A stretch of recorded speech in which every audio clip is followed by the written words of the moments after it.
Hello and welcome to Inside Iraq. I'm Jassim Azzawi. Before launching his war to topple Saddam's regime, President Bush promised a strong, independent Iraq. Instead, the country has become a bloody battleground for regional and international forces, not to mention Al-Qaeda, which is still a lethal force.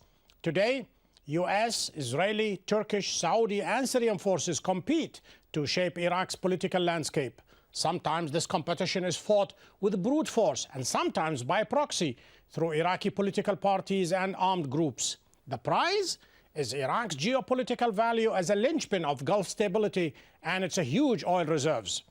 Concerned Iraqi nationalists condemn this interference but predict that Iraqi nationalism will eventually sweep away all this meddling. It's been months since Iraq's national elections, and absent decisive results, a backslide in security continues. Various strikes in recent weeks target Iraqi police units in Anbar province as officials fear a resurgent al-Qaeda, now exploiting the country's political uncertainty. The U.S. continues to train up Iraqi forces, motivated by its own scheduled withdrawal, but upbeat assessments on the progress may be contradicted by facts on the ground. I believe there has been an effective effort to reduce sectarianism within the Ministry of Interior from where it might have been 3 years ago. In the backdrop, new strands of Iraq's ongoing conflict gain greater attention. Turkish jet fighters pounded suspected Kurdish separatist camps in Iraq's northern mountains, adding to the anxiety of the country's main occupying power, the United States. American generals insist it will cut its troop numbers from just under 90,000 to 50,000 by September 1st. While on the economic front, American companies have all but surrendered their quest for monopolizing Iraq's oil. Chinese companies signed at least 3 deals in recent weeks and have emerged as Iraq's single largest investor in the oil and gas sector. A far different landscape than had ever been predicted, both by architects of the country's initial invasion and most recently by supporters of the so-called surge. Clayton Swisher, Al Jazeera for Inside Iraq. To discuss how and why Iraq has become a battleground for regional and international forces, I am joined from Washington by David Pollack, a senior fellow at the Washington Institute for Near East Policy, and from London by George Galloway, a former British Member of Parliament and a current TV personality. Gentlemen, welcome to Inside Iraq. George Galloway, thank you. Iraq has become a country without a gatekeeper. All the intelligence services, God only knows how many of them are operating in Iraq, not to mention Al-Qaeda and armed groups. When President Bush promised us that Iraq will be a strong and independent country, that does not tally with the current situation. Exactly what went wrong? Well, any schoolboy could have predicted exactly this. I certainly was predicting it, and I'm not a schoolboy, but I do know something about Iraq, rather more than Mr. Blair or Mr. Bush appear to have done. Iraq is neither strong, independent, nor even a single country anymore. And as you rightly said in your introduction, it is a playground for all sorts of regional, and if you include Israelis, far from regional actors. And of course, the majority of foreign forces operating in Iraq are wearing United States uniforms and the uniforms of other members of the coalition of the killing that remain there. And of course, any schoolboy could have predicted that if you destroy Arab power in Iraq, you're going to very significantly inflate Iranian power in Iraq. And that's the first and most obvious elephant sitting in the room, that Iran has become enormously more powerful. Let us mention that big elephant in the room for Mr. David Pollack. Was that a short sight on President Bush? Once you break this, the dike, the flood will be coming in, and that's exactly what happened. We saw a prime example of an actual military confrontation between the US and Iran, not to mention Al-Qaeda, not to mention all the political money that is coming in during the election. Exactly what went wrong? Was that an action by a novice, Mr. Pollack? I think it was a mistake. I think it was short-sighted, and I don't think that we really need to debate that point anymore. That goes back to 2003, and here we are today in 2010. But the situation today is actually a little different. The situation today is one in which Iran is trying very hard to exert its malign influence in Iraq. But the Iraqis are, I think, in many cases, resisting it quite successfully. And it's an open question, Successfully, in my mind, you say? whether or not Iran will be able to turn Iraq into a kind of satellite or ally of Iranian influence in the region. Successfully, you say, Mr. Not. Pollack. Successfully, you say. How successfully? When the Iraqi finished the elections, most of the Iraqi politicians, they were summoned to Tehran in order to have their diktats given to them. No, Jassim, that's not really what happened. That sounds more like Syria and Lebanon than Iran and Iraq. Most of the Iraqi politicians, as I'm sure you know quite well, also went to Riyadh and Amman and other Arab countries in order to consult What about makes you their think own that we are political going to future dismiss and the about Saudi Iraq's and the regional Turkish as well position. as the Syrian influence? And Turkey. And Turkey, yes, and Syria, absolutely. All of Iraq's neighbors. Because Iraq, as you say quite rightly, I is noticed that weaker you did not now mention than the it was. Israeli, Mr. Pollack. I think that that is what we call here in the United States a red herring. I don't think there's any Israeli influence in Iraq at all. Let me get a And feel from I'm not Mr. sure Galloway. why Go ahead, you're Mr. even Galloway. raising The that Israelis point. are not there. Nobody can see them because simply they are invisible. I don't know if I should infer from what Mr. Pollack says that he now regrets the neocon decision to destroy Iraq as a single Arab power and to occupy it with hundreds It hasn't of thousands been destroyed, of foreign and soldiers. I think if he is saying that, debating point, Mr. Galloway, is obsolete. I wish we could concentrate on the present and the future. I wish it was obsolete. Well, I wish, Mr. Pollack, it was obsolete, but of course we're only having this discussion because that's what you and your friends did. Now, Israel is very definitely present. In other words, Iraqi you would politics. prefer to have It's Saddam present- it's still in power. Is that what I understand? Well, I'd rather have Iraq as a single Arab power. And I think that would be I'm in afraid you're everybody's ducking interest. the question, Mr. Galloway. Would you prefer no, to have I would- Saddam or perhaps Uday or Qusay still in power in Iraq? No, actually, none of them were my choice. All right, Saddam well, was I'm in glad fact you say your no choice. to that. Well, Saddam was in fact your choice. It was the United States of America that put Saddam That Hussein is such into baloney, power. Or maybe Mr. you think that's Galloway. obsolete. Maybe you It's think really, that's obsolete it's remarkable. too. It's Mr. Pollack, will you remarkable allow how me you can to still get a sentence? Repeat these will you allow me to ridiculous say assertions? Will you allow me to say a sentence or two before you interrupt? I know that Certainly. manners are not your strong suit. Please. But for the viewers, Please do. it might be educative. Israel is very definitely involved in the Kurdish area in particular, though the Mossad is also operating in other parts of Iraq. And the United States, in order to display its increasing concern with the turn of Turkish policy, has recently turned a blind eye to the resurgence of PKK terrorist activity in Turkey.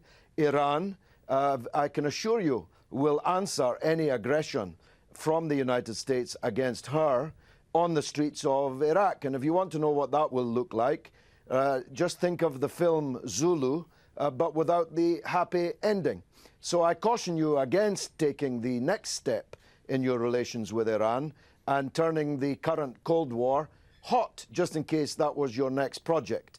All these actors are all acting in Iraq, and the victim is Iraq, which is balkanized, broken into at least a dozen pieces, fiefdoms. Islamist fundamentalism of various hues is running amok in the country. Every faction has a Mr. militia. Galloway, Every militia is involved in crime. You've and the had Grand Give him a Master chance, has the George. country's Just a few resources. sentences. Give him a chance. It's Give him quite a a chance, success George. story. Give him a chance, please. It's quite a success story, isn't it?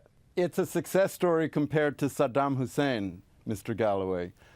And in fact, Iraq today is one country getting back on its feet economically, more democratic than it ever was before, or in fact than most other Arab countries are even today. And it promises to be a success story in the future. Well, I don't know what is Now, the let me definition of turn a to the success story, question- Mr. Pollack. If we take the second actor Yes. in this drama, and that is Tony Blair, who said that this Iraqi enterprise is a disaster. I don't know why every time we bring somebody who espouses the war on Iraq, always they try to compare the current situation with Saddam, as if they are telling us that the million... What would you compare it to? As if, well, in that case, let us compare. If it is a question of killing over 1 million Iraqis in comparison with Saddam, are we competing with who is the best killer? Are we saying who is the best killing machine? Is that what it is? Is that the yardstick by which you compete and by which you compare? There, 1 million Iraqis have not been killed since 2003. Saddam was the one who killed. In that case, let me ask you: is it half a million? Iranians, is it half a million? Kuwaitis, is it half a million? Saudis, is it a quarter of a million? And others. How many? Nor how is many? it half a million or a quarter of a million. You are not willing to say how many are you? You are not willing to say. I am willing to say. Is it half a million? Is it half a million? I am willing to say that it may have been something on the order of 100,000 or so, most of whom, which is not by under Americans, international but law, by other Iraqis under international and other law, Arabs George Bush and Tony Blair for launching such an illegal war. They should go to the gallows, Iraq. Mr. Pollack. You are not willing to condemn George Bush and Tony Blair for killing 100,000 people? It wasn't they who killed 100,000 people, Jassim. The illegal it was war, other Arabs and Iranians and Iraqis themselves. George Galloway, who killed those 100,000, according to Pollack and according to Lancet, is over 1 million. When he murdered, Jassim, when he murdered 200,000 Kurds in cold blood, I don't think so. I didn't hear your voice or Al Jazeera or other Arabs condemning Saddam's murderous policies then. Well, let's go to George first before we come back and condemn Saddam's regime. Okay, go ahead, George. It's the height of shameful hypocrisy. Can I have a word? For you to be raising these issues now. I am very sorry to say. Al Jazeera did not exist at the time that the chemical attack on Halabja took place, so you couldn't have heard Al Jazeera condemn it. But if you'd listened, you would have heard me condemn it. You would have heard me condemn it. In fact, I was one of the very few British politicians who did condemn it at the time. Well, unlike the United States of America. I wonder why is it that you insist on rehashing events 20 or 30 years ago? Hold on, David. Hold on. Why Go ahead, don't you George. let me listen? But you wouldn't have heard any condemnation in the United States at the time because they were still blaming Iran. They were still blaming Iran more than 6 months. David, hold on. Well, he's obviously not studying well enough at this Institute of Near Eastern Studies. America, its official as a matter of fact, for more than 6 months. Study it more than 6 months. Do I have to remind you that the United States was supporting Saddam Hussein in the war against Iran, of which the attack on Halabja was a part? Do I have to remind you of that? Do I have to remind you that you put Saddam in power? Was not a part of the war against Iran. You supported Saddam. And the United States supported Saddam it. in the war against Iran. Donald Rumsfeld went to meet Saddam we did not support to Saddam's sell him murder better of weapons innocent Iraqi and civilians. give him the maps, the better to target the weapons. So don't try and wrap yourselves up in any kind of virtue on this. You're steeped in the blood of the Iraqi people, and you say it's only 100,000. I beg your pardon, Mr. Galloway. Johns Hopkins Are you calling University, me a murderer? What do you mean when you say you are steeped in the blood Am I calling of the you a Iraqi murderer? people? Yes, I'm calling you an accessory to murder. Then what is it? I'm calling you an accessory to murder hundreds of thousands of people. And if you get the chance, you'll do it all again across the border in Iran. Shameful nonsense you are speaking. No, I know about you, you see. I know about you. I know what you've said. What do you know? What you've written. I What know is it what that you you I know, know what Mr. your Galloway? political current is responsible for. You are responsible for the chaos, bloodshed, massacre, the mountain of dead people in Iraq. You, not anybody childish else. And hateful nonsense if you hadn't speaking. invaded Iraq, if you had not invaded and occupied in Iraq, then none Saddam of would these still be regional in power and would be still there, be murdering and none of them would be Iraqis killing and Iraqis other today. Arabs by the hundreds of thousands. That's what would be happening today. You asked us a question, I would like to answer it, David Pollack, and that is about the Iraqis and why. Certainly. Because you are sitting in a very comfortable place, air conditions, the capital is behind And so you. are you, Jassim. I am indeed, And but so are you. however, And how many Iraqi times have families you been in Iraq, I've been Jassim? once, more than that. But let me just tell you the reason for it, Mr. Pollack. Because families Please. whose children they were killed, families whose house was destroyed by a stray bomb, families who do not have right now Do you mean clean by water. Saddam? You mean now by they say Saddam this, Hussein? Sorry?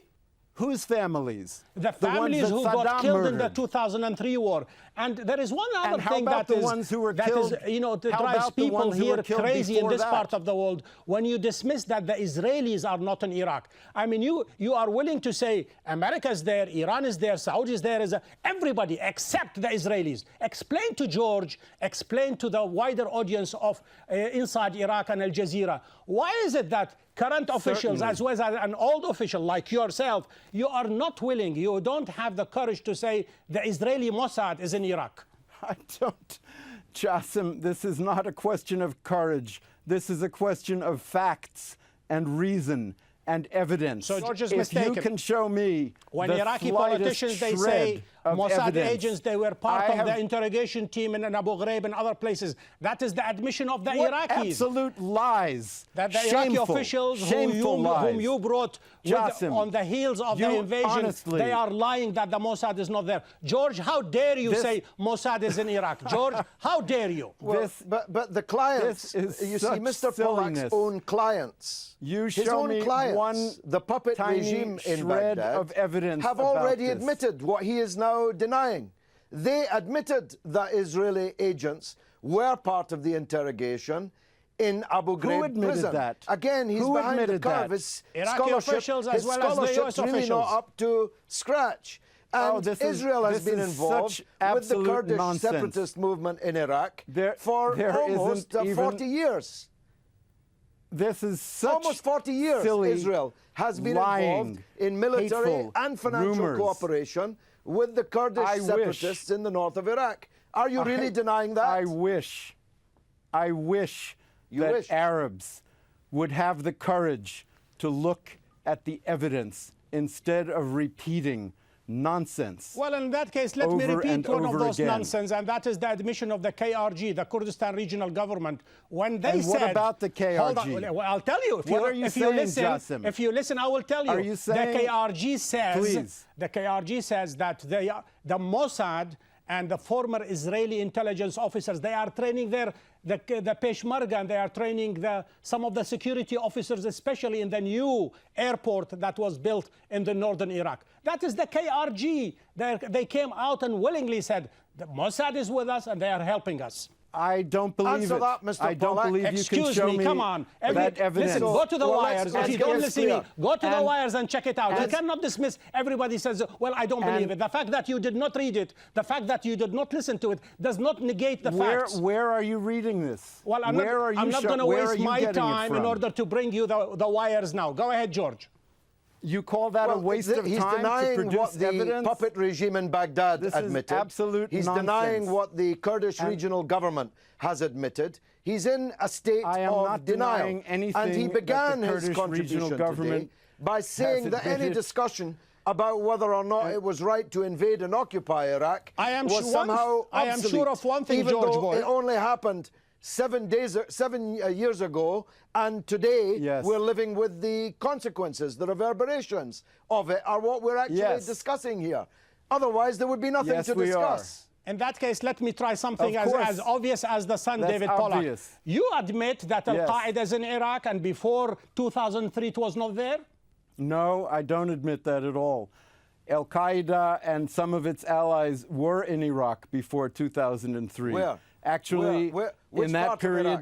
period, in the Kurdish areas. David Pollack is referring to the Ansar al-Islam, who they had a very Yes, small exactly. enclave in northeastern Iraq, almost at the border of Yes, Iran. And indeed. guess what? From 1991 until 2003, that was outside Yes. the pale of the Iraqi government. Even Colin Powell made such a big mistake in his testimony February 5th, 2003, when he said Saddam is supporting Al-Qaeda. He did not tell his viewers, he did not tell the Security Council that Saddam's reign does not extend all the way to the Ansar al-Islam. Well, exactly. I really don't see there what were relevance no any of this Al-Qaeda has in Iraq. to what's going on You just in Iraq contradicted today. yourself, David But there are Pollack. thousands of Al-Qaeda in Iraq now. And there were no Iranians in Iraq before the invasion, but there are tens of thousands of Iranians now. There were no Israelis And there, so but there are Israelis and so what now. point- And is these it are all that the you're both trying consequences to make here? of the war, That which Iraq- Mr. Pollack was one of the intellectual authors of. So he ought to be appearing in front of us. I had in absolutely sackcloth nothing to and do ashes. with the war, and I was not an intellectual author of it. And again, you're lying. You should be appearing or in front of you're us. in ignorant. sackcloth and ashes. Either you're ignorant you or you're lying. Be bowing your head I had in absolutely shame. nothing to do with the war. You once and your again, I neocon ask you, friends is- fooled the is world the point of your into argument, this disaster. Is the point It of is your the argument biggest disaster that in Iraq modern would be history. better off It has under destroyed Saddam Hussein? Iraq, destabilized We did the not Arab world. destroy Iraq. It has proliferated Iraq is not terrorism around destroyed. the world. It has Iraq- fanned the flames of extremism and fanaticism, and it has made the Islamic Republic of Iran much more powerful. My goodness, what a success story. What a success story that is. In other words, Saddam was better. Is that your point? Well, Just answer yes or no. I've just adumbrated all the No, don't consequences adumbrate. of your Just invasion answer my that very- you supported. just- Don't come Mr. here now and Galloway. pretend you didn't support it. You Can did you support answer it. a Every very word that you simple say springs question? from that well. Was I've just Saddam adumbrated Hussein all better the consequences for Iraq of or that not? disaster, and you ask me if it would have been better if you hadn't done it? Well, only Yes. an idiot What would now is your conclude answer? that it was the right thing to have done. And I don't figure In you other for an words- idiot. So I therefore In must other conclude words- that you're just a liar. In other trying words, to throw Mr. sand in Galloway, the eyes your of argument, people as in this always, audience is that when Saddam in fact, Hussein the truth is was better you for knew Iraq. that you were going to create chaos in Iraq. You and your neocon Baloney. friends called it That is creative such- chaos. You wanted it to be creative chaos. Well, we can all now ridiculous see nonsense. just how bloody your creative chaos turned out to be. And what is your solution? You're too late for the solution now, would my you friend. prefer to You've bring made back your the bed. Ba'ath? You've made your bed, and the rest of us have to lie in it. You don't lie in it, you lie about it. That is what you do. And you won't answer my question. On any cost-benefit analysis, the costs of your invasion of Iraq have fantastically outweighed any benefit that came from the removal of the dictatorship in Baghdad. Any Now I schoolboy have my could have answer. worked that out. You've worked it out, but you you're would pretending. prefer You're pretending a that you haven't ruthless- worked it out. George Galloway, David Pollack, gentlemen, Thank you. for being guests on Inside Iraq. Thank you very much. Thank you very much. To watch the show online, please visit our website, aljazeera.net/English. We have reached the end of the show. Join me next week when we take another look inside Iraq. Until then, have a fabulous week.